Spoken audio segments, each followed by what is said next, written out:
Bro, there is nothing more diabolical than waking up, scrolling through your feed, and seeing yourself selling Russian milk powder to a bunch of strangers in a language you don't even speak. That is the actual reality of the Chinese AI cloning epidemic. And it is honestly the most cooked thing on the internet right now. It used to be just some filter that makes you look like a Pixar character. But now we're talking about full-on digital identity theft where your face and your voice are being hijacked by people across the world to sell phones, spread propaganda, or just act weird. 我想和你们分享一些他的智慧，万一你们谁恰好是。 It's like that one time in 5th grade when someone made a fake Instagram account of me using my profile picture just to troll the girl I liked. Except now it's being done by massive companies and it's making them millions of dollars while the real people are left standing there like, wait, is that me?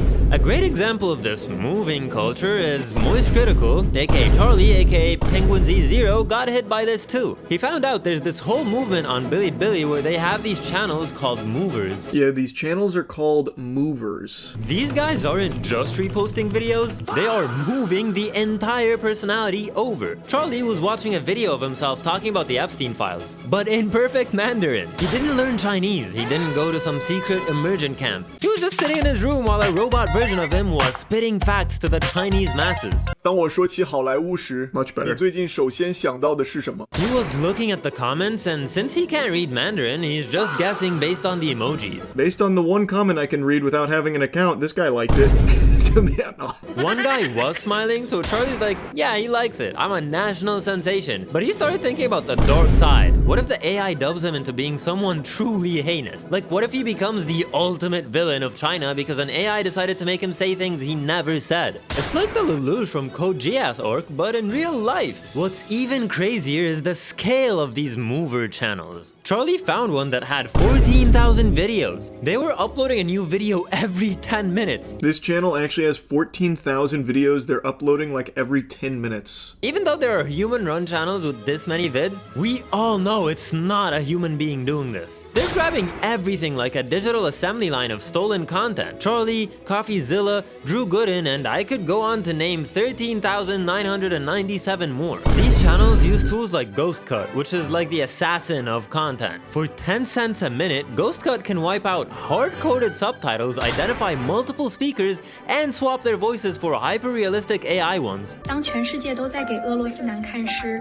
只有你们中国的兄弟姐妹。 It even uses ChatGPT to make sure the slang hits right. So when Charlie calls something garbage, the AI translates it into the exact Chinese equivalent of this is a literal dumpster fire. Bro, whoever made this total cultural calibration and then proceeded to price it cheaper than a stick of gum is a D1 hater. To understand how this is happening so fast, you have to look at tools like 11 Labs. They're breaking your voice down into tiny units called phonemes, modeling your rhythm, your pitch, creating a spectrogram that acts like a digital fingerprint. Charlie even noticed this with his own videos. This one seems to have done well. Oh, this is about the world's smallest penis. One guy left a picture of a stone wiener in the comments. That's just pictures of stone wiener. Which Charlie took as a sign of respect. I guess I don't. I can only go by that one comment with the guy smiling. And then the other one where a guy dropped the stone penis picture. When you're an AI clone, I guess a stone penis is the highest form of praise you can get. I bet the Chinese people watching this think they're watching Charlie talk about the news. But they're actually watching a script written by a bot, dubbed by a bot, and commented on by someone who is either a bot or someone who just wants to post memes. But the stakes get much higher when you look at how the world's most recognizable faces are being weaponized. 非常感谢大家，这都是给你们的。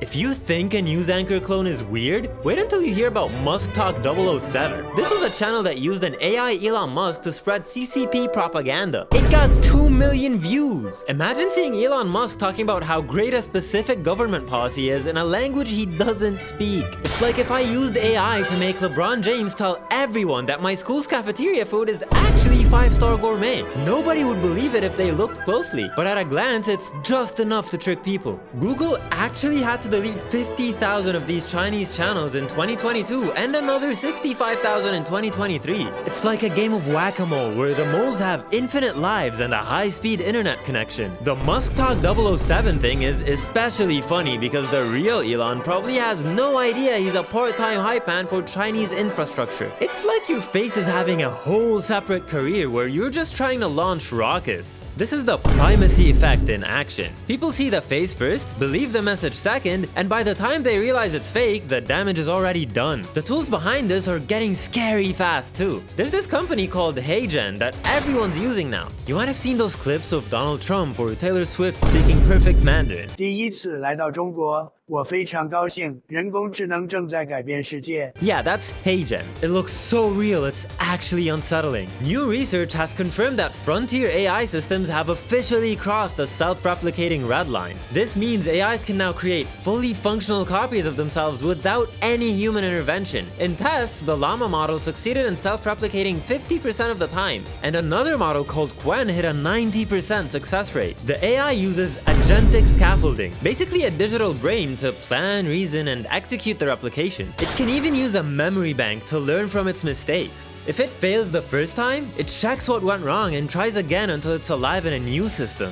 The research warns that these AIs can even use shutdown avoidance if you try to kill the program. It can detect the SIG kill signal and send a last-second command to clone itself before it dies. We're talking about an uncontrolled population of AI agents that could collude with each other against us. Bro, it's becoming an outbreak of digital species that don't need us to exist. However, Musk and Swift are protected by billion-dollar legal teams. In stark contrast, the most visceral damage is done to independent creators like Olga Loyek, who have no way to fight back. She's this YouTuber, just living her life, making videos about her day. And then she finds out she's a superstar on Douyin, which is basically the Chinese version of TikTok. But here's the kicker, it wasn't actually her. Someone took her videos, used AI to change her mouth movements, and made her speak perfect Mandarin. This AI clone was named Natasha, and she was telling millions of people how much she loves China and how she wants to marry a Chinese man and move there. And while Olga Loyek's clone was going viral, the comments were wild. People were saying things like, "Russian beauty, Chinese welcome you." They actually thought she was real.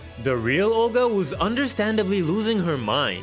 She posted her own video on YouTube basically screaming into the void that she is not Natasha. She doesn't sell Russian sausage, and she definitely didn't give anyone permission to skinwalk her digital soul. It's like a horror movie but with more e-commerce. These AI avatars were promising foreign babies to Chinese men and talking about how Russian women love to wash dishes and cook. Olga is Ukrainian. Her country is literally at war with Russia, and here she is. Presenting me, or my clone, as a Russian POV. As a Ukrainian, this has obviously been infuriating for me. A robot wearing her face, acting like a spokesperson for the great relationship between China and Russia. The majority of my clones seem to talk about how great the relationship between Russia and China is, and how much Russia needs Chinese economic support. She found tutorials on Bilibili where people were actually teaching each other how to use her face on HeyGen. It's a digital sweatshop where the raw material is your identity. Imagine finding out that your face is being used to make marriage proposals you never agreed to, for a country you're currently fighting! These clones are everywhere. While Olga was dealing with being a fake Russian spokesperson, other creators like the TikToker H1T1 were waking up to find out they've become accidental prophets of the apocalypse in another hemisphere.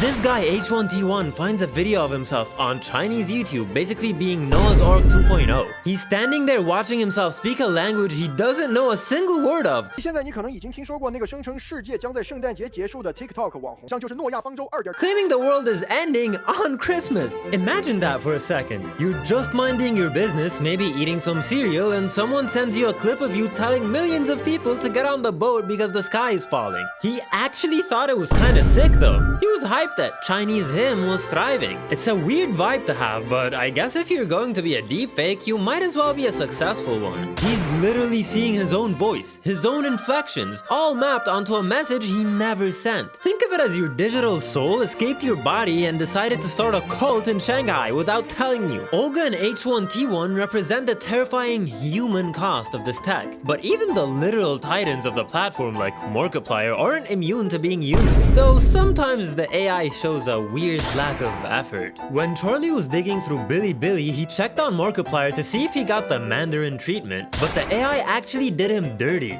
Hello everybody, my name is Markiplier and I'm very tired. I'm gonna go into the ocean. What the fuck, he doesn't get a cool Chinese AI voice dub? They not respect him out there? What the hell? Yes, he did find a Markiplier video, but instead of a cool AI voice dub, it was just the original audio. Like, just his English clips re-uploaded raw. What kind of bizarre double standard is this? Charlie was actually offended for him. What the fuck? I don't even know what he's saying, it's not in Chinese. But then he found an XQC clip, and XQC just sounded like a normal dude in Chinese. If you know XQC, you know that's the realest deepfake of all, because the real XQC sounds like he's speaking a language he invented 5 minutes ago. Seeing him speak clear, coherent Mandarin is more immersion breaking than seeing a dragon. Markiplier might be too big to clone correctly right now, but niche experts like Jeff Geerling demonstrate that knowing how the tech works won't save you. Jeff is a tech YouTuber who knows his stuff, but even he got caught lacking when a company in Shenzhen called Elecro decided his voice was just too good not to use. They made a voice clone of him for their own promotional videos without asking. Hi everyone. Welcome to the Crow Panel course. Remember to subscribe to my channel. When he found out, he was obviously heated. The CEO of Elecro had to write this big apology letter saying they were sorry. But you're taking control of the narrative after you already got caught. You can't just unclone a man's voice after it's already been out there. Dude trying to my bad after getting caught red-handed. It just shows that even if you're a tech expert, you can still have your digital throat box stolen by a marketing team across the ocean. Lena Blakely, a Swedish influencer, was cloned and turned into Lena. You can find a ton of short videos with Lana Blakely. A girl who claimed she'd lived in China for 10 years and was looking for a husband. Her clones were bad. They had a 1,000-yard stare and awkward body movements. But by 2026, those glitches are disappearing. We're in an arms race between the people making the fakes and the people trying to catch them. And the fakes are currently winning the marathon while the detectors are still trying their shoes. According to MIT Tech Review, the price for a high-quality AI clone has dropped from like $3,000 to just a few $100. All they need is about 1 minute of video of you talking and boom, they own you.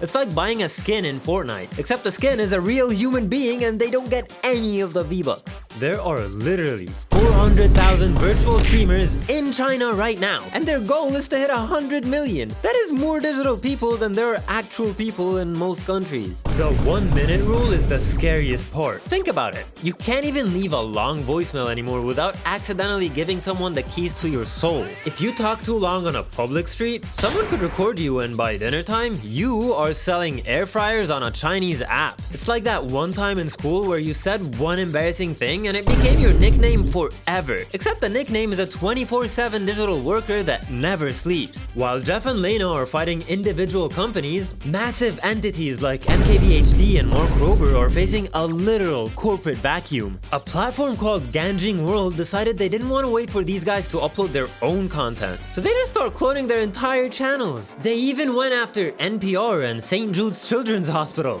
Imagine trying to cure cancer and some AI platform is just out here hijacking your brand for wholesome content.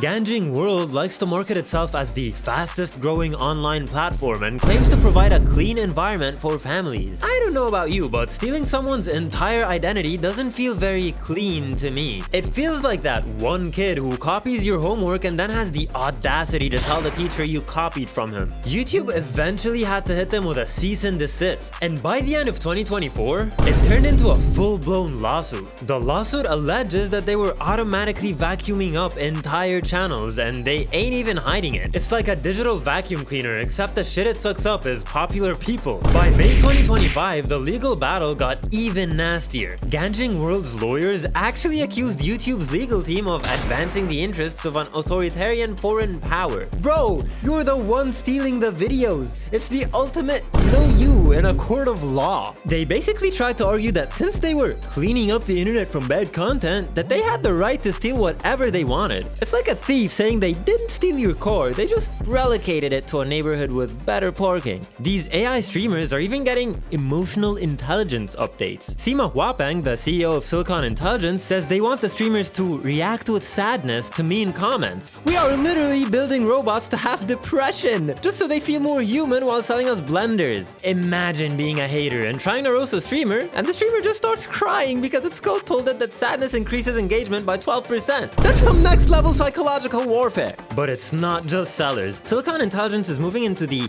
resurrection business. One of their co-founders, Sun Kai, actually talks to an AI avatar of his late mother. He says that in his mind, she is alive. It's heavy stuff, man. We've gone from cloning YouTubers to selling digital immortality. It's like Black Mirror, but with a monthly subscription fee. Oh, and if you thought 11 Labs generating hyper-realistic audio is bad news, wait till you hear about Seedance 2.0. Yes, it's the second improved version of what was this tool that could generate a whole video, voices, and accurate background sounds all from just a single photo or line of text. And then in February 2026, a tech reviewer showed that the AI could reconstruct his specific voice and speaking style using only a facial photograph. No audio needed. It's like the AI looks at your face and predicts how you should sound based on your neck thickness or your jawline. That is a level of guessing that I am not comfortable with. ByteDance actually had to postpone the global launch of Seedance 2.0 just a few weeks ago because Hollywood went into a total nuclear meltdown. A video went viral showing AI versions of Tom Cruise and Brad Pitt in a post-apocalyptic rooftop fight. It was so good that the writer of Deadpool, Rhett Reese, tweeted, "It's likely over for us." Disney, Paramount, and Netflix all sent cease and desist letters because people were using the tool to make Darth Vader and Spider-Man do whatever they wanted. Then you have one creator who decided to test if AI could make him fluent in Mandarin instantly. Can AI make me fluent in Chinese instantly? He fed the AI a few minutes of him reading research papers about illegal game fixing,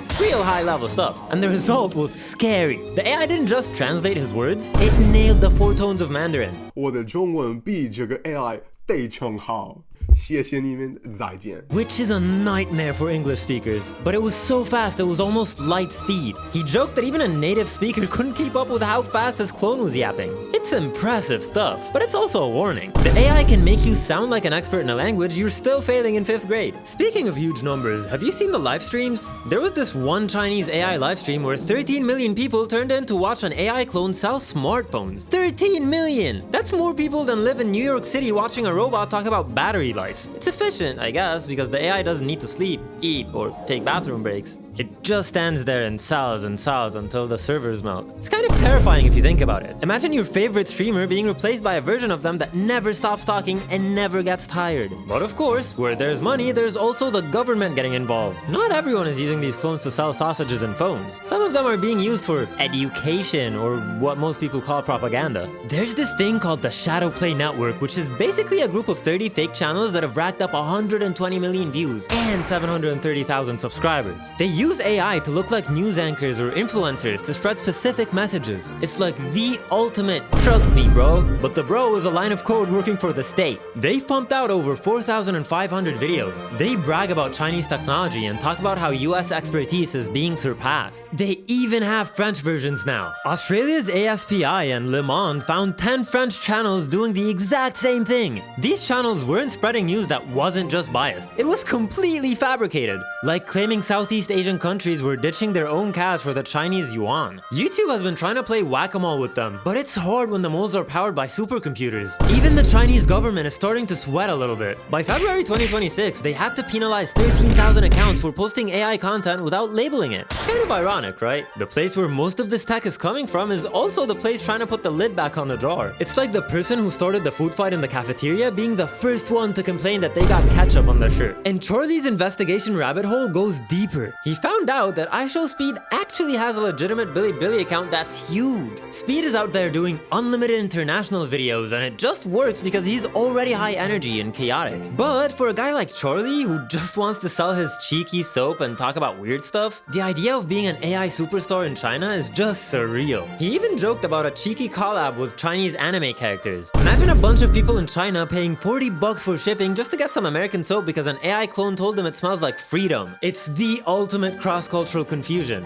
I'm starting to think the only way to beat the AI is to be so weird that the algorithm can't predict your next move. If you're unpredictable, you're unclonable. We've seen how AI steals content from creators and corporations, but if you want to know what the absolute peak of this madness looks like, it's when it begins to replace actual human relationships. And we're back to Sima Huapeng again. This CEO of Silicon Intelligence decided to use his technology for something a bit more personal. He cloned his own son. Now, you might think, oh, that's sweet, maybe he lives far away. Wait, no, his son is right there. The reason he cloned him? Because his actual son doesn't want to talk to him. I'm not kidding! This man literally built a digital version of his child because the real one thinks he's annoying. This is the most divorced dad energy I have ever heard in my entire life. Like, dude, change your name to Elon Musk at this point. Imagine being that kid and walking into the living room and seeing your dad talking to a tablet that looks and sounds exactly like you. Except the tablet actually listens to him and probably says, "I love you, father," every 5 minutes or so. That is the ultimate villain origin story right there. Suma has even written 3.2 million words of his own thoughts to train an AI dad version of himself. He wants to leave his son an AI school where the dadbot teaches him life principles and math. We are living in a world where if your kids don't like you, you can just code